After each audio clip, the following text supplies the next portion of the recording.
Kenapa PAS menentang DAP? Apa sebabnya, sahabat-sahabat semua? Dan kenapa semasa PAS dan Bersatu Perikatan Nasional menjadi kerajaan, apa yang mereka buat? Kenapa baru hari ini sibuk tunggang itu, tunggang ini dan sebagainya? Kononnya DAP mengancam Islam dan Melayu, negara, Kristiankan negara ini. Berbagai lagi tuduhan dan juga dakwaan yang dibuat oleh pemimpin-pemimpin lebay-lebay, sitro-sitro pembangkang. Dan hari ini melalui satu pembacaan, saya tertarik ya untuk berkongsi dengan Anda ya satu pembacaan yang diulas oleh C. Ibrahim Mohammed. Dan dia mempersoalkan kenapa PAS menentang DAP dan kerana apa sebenarnya. Jadi itu antara persoalan yang dikemukakan oleh penulis ini. Jadi menarik ya untuk saya bawakan bersama dengan Anda sahabat semua ulasan beliau. Adakah satu persoalan yang dinyatakan adalah adakah kerana Islam terancam? Ini ulasannya. Kalau PAS lawan DAP kerana DAP telah menghina Islam, mengancam Islam, mengapa tidak kedengaran pihak lain yang menentang? Adakah hanya PAS yang sensitif dengan Islam? Soalnya. Itu soalan pertama. Dan mengapa tidak dibuat aduan atau usul dalam parlimen supaya DAP diharamkan kerana telah mengancam Islam? Itu persoalan beliau. Dan yang kedua, adakah kerana Hanayo sebar Kristian? Soalnya, kalau PAS ada bukti Hanayo telah menyebarkan agama Kristian kepada orang Islam, kena buat laporan biar polis yang igat katanya. Dan setakat tidak puas hati kerana Hanayo mengaku dalam buku dia bahwa dia adalah duta Tuhan, pengakuan itu bukan menjadi satu kesalahan dan selaras dengan kepercayaannya sebagai penganut Kristian. Orang Islam mengaku dia khalifah Allah, tiada pun orang Kristian yang marah. Itu kepercayaan agama masing-masing, katanya. Yang ketiga, PAS marah kerana Koming buat sambutan Christmas di pejabat kementeriannya. Persoalan yang ketiga, sekarang ini sambutan Christmas sudah jadi perayaan kaum, bukan lagi perayaan agama. Semua sambutan Christmas adalah terbuka kepada semua orang. Bahkan di negeri-negeri di bawah pentadbiran PAS pun juga ada sambutan Christmas katanya. Dan yang keempat, PAS lawan DAP kerana politik. Ini persoalan yang keempat. Watni Ambo rasa katanya ada juga relevannya. Tetapi ada tujuan PAS lawan DAP sedangkan DAP bukan lawan PAS dalam pilihan raya. DAP bertanding di kawasan majoriti pengundi bukan Melayu. Kalau PAS bertanding pun sah hilang deposit katanya. Bernas. Kelima, selepas itu apa sebab? Selepas itu sebab apa pula? Jadi kata penulis ini, Ambo rasa sebab PAS tak ada kerjaja. Dia pun tak tahu nak lawan siapa. Nak lawan PKR, mereka mengharapkan PMX bantu mereka. Nak lawan UMNO, mereka masih menaruh harapan untuk bersama dengan UMNO. Nak lawan Amanah, moga sekian lama PAS perkecilkan dan pelekeh amanah. Takkan nak lawan pula katanya. Nak lawan MCA, MIC gerakan, mereka kawan kita. Atau kena lawan Bersatu, mereka juga kawan kita. Pilihan yang ada ialah lawan DAP. Walaupun DAP tidak terkesan dengan serangannya. Jadi ini antara persoalan-persoalan yang dikemukakan ya oleh C. Ibrahim ini. Dan segala 5 persoalan ini menarik ya untuk kita fikirkan sahabat-sahabat semua. Antaranya yang keempat itu PAS lawan DAP kerana politik. Ya benar mereka lawan dengan politik, tetapi DAP dikatakan bertanding di kawasan majoriti bukan Melayu. Dan katanya kalau PAS bertanding pun sah hilang deposit. Kerana sekian lama ini DAP bukan melawan tempat-tempat di mana PAS bertanding. Mereka bertanding di kawasan bukan Melayu. Jadi sahabat semua, kita boleh nampak bagaimana hebatnya mereka sengaja menjadikan DAP ini sebagai punching bag, sebagai alat untuk menyemarakan kemarahan rakyat, menghasut dan sebagainya. Itu pandangan saya sahabat semua. Dan saya setuju ya dengan kenyataan daripada C. Ibrahim ini. Yang jelas PAS akan menunggang apa saja isu dan mengkambing hitamkan DAP sebagai sasaran mereka. Karena tidak ada lagi perkara yang boleh dimainkan selain menunggang isu parti DAP ini, sahabat-sahabat semua. Jadi terbaik ulasan itu. Dan satu ulasan lagi yang menarik untuk saya kongsikan bersama dengan Anda adalah persoalannya semasa PAS dan Bersatu menjadi kerajaan, PAS senyap tentang isu Islam.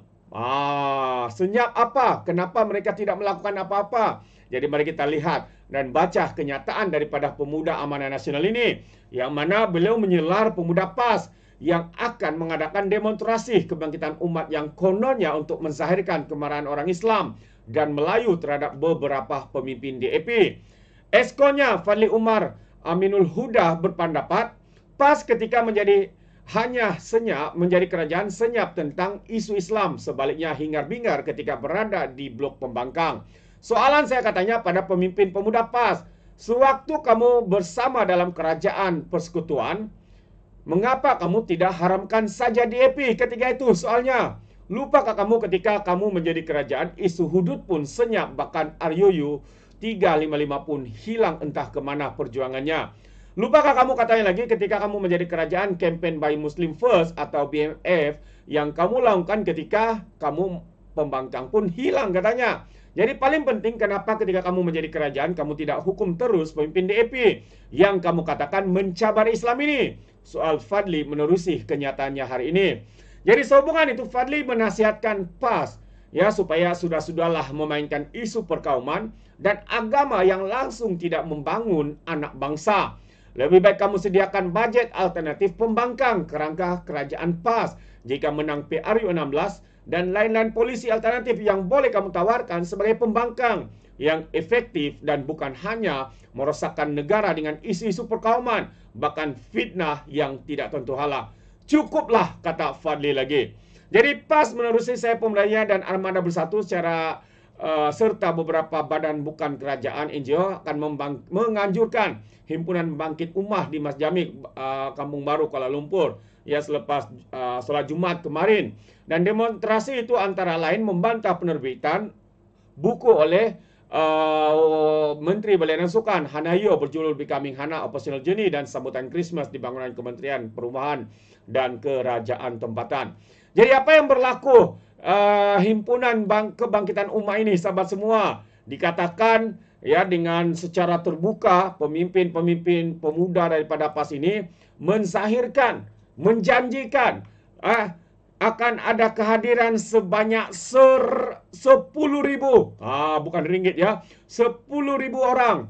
Tetapi yang mengejutkan dikatakan apabila mereka membuat himpunan itu, sekadar 200 orang sahaja yang hadir. Itu pun kerana ada mereka-mereka habis solat Jumat dan ada terus ikut dan sebagainya. Jika tidak, mungkin ada menyatakan mungkin 20 orang sahaja. Ya, kita boleh nampak bagaimana individu yang paling terkenal dengan hasutannya, Cikgu Bat, berdegar-degar menyerang ya YB Hana dan juga Ngakoming.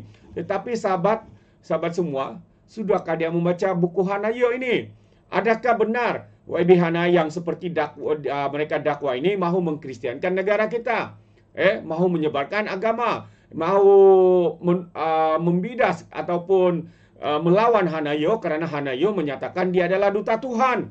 Dia duta Tuhan, ya, dia menyatakan dia duta Tuhan itu pun kerana itu adalah kepercayaan dia, agama Kristian yang dia anuti dan prinsipnya dan dia percayai. Jadi apakah itu salah, sahabat semua, yang dia mengaku dia adalah Tuhan, duta Tuhan kepada kepercayaan dia sendiri? Pada pandangan saya, itu tidak menyalahi mana-mana. Kerana setiap agama mempunyai kepercayaan, prinsip yang mereka percaya, yang mereka nyatakan seperti yang dinyatakan oleh YB Hana ini. Dia duta Tuhan kepada agama yang dipercayai, yaitu agama Kristian. Jadi apa kaitannya, sahabat semua? Ya, dan saya percaya mereka sengaja menunggang isu ini kerana seperti yang saya bacakan awal tadi, mereka tidak punya isu untuk dimainkan. Jadi apa yang mereka mainkan? Isu menunggang bangsa dan agama, menghasut dan sebagainya. Dan dakwaan kononnya YB Hana ini mau kristiankan negara kita, itu adalah bagi pandangan saya adalah satu tuduhan dangkal. Ya, untuk dakwaan yang mereka buat itu kononnya dilaksanakan satu yang mustahil. Kerana negara kita dalam perlembagaan kita sudah termaktub, ya, agama rasmi kita adalah negara Islam di negara ini. Jadi dan juga satu soalan ya ketika di mahkamah apabila Musa Hasan ditanya adakah dia mempunyai bukti yang kukuh dan menyatakan tuduhannya bahwa YB Hana ini mahu untuk mengkristenkan negara ini. Dan itu soalannya. Dan apabila dia menjawab, katanya dia tidak mempunyai bukti. Dia tidak mempunyai dokumen. Dia tidak mempunyai apa-apa, sebarang bentuk bukti dan sebagainya untuk membuktikan tuduhannya bahwa YB Hana mahu mengkristenkan negara ini. Jadi sahabat semua, pada pandangan saya, itu adalah satu dakwaan dangkal, dakwaan cetek yang sengaja dimainkan untuk tujuan politik semata-mata. Jadi kita boleh nampak sekarang ini, ya, mereka memainkan isu ini, duta Tuhan dan sebagainya, DAP Intu dan sebagainya. Tapi yang nyata apabila kita lihat yang kalah saman fitnah itu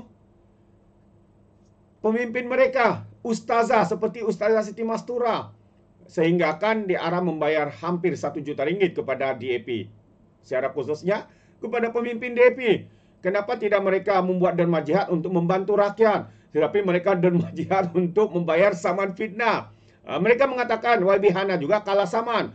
Ya, YB Hana kalah saman fitnah bukan kerana dia difitnah, yang menfitnah, tetapi YB Hana yang menyaman dengan alasan yang telah dikemukakan oleh mahkamah. Dan setiap alasan, ada 4 alasan itu tidak menyatakan bahawa ya YB Hana mahu menyebarkan agama Kristian kerana dia menyatakan dia duta Tuhan. Tidak ada, sahabat semua. Ini kita sudah buat pencerahan ya daripada Brother Iswardi yang saya juga post di dalam channel ini. Jadi anda boleh nak cari video itu untuk mendengar penjelasan apakah sebab ya kenapa saman fitnah YB Hana ini ditolak oleh mahkamah.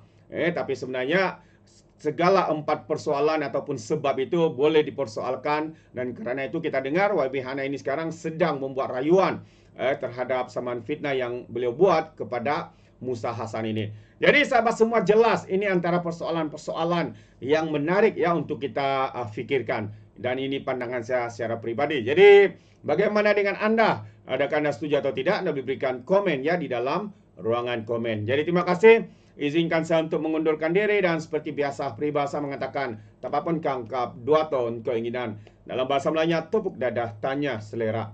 Sekian daripada Alright Nopo Channel. Saya kita berjumpa lagi. Bye-bye.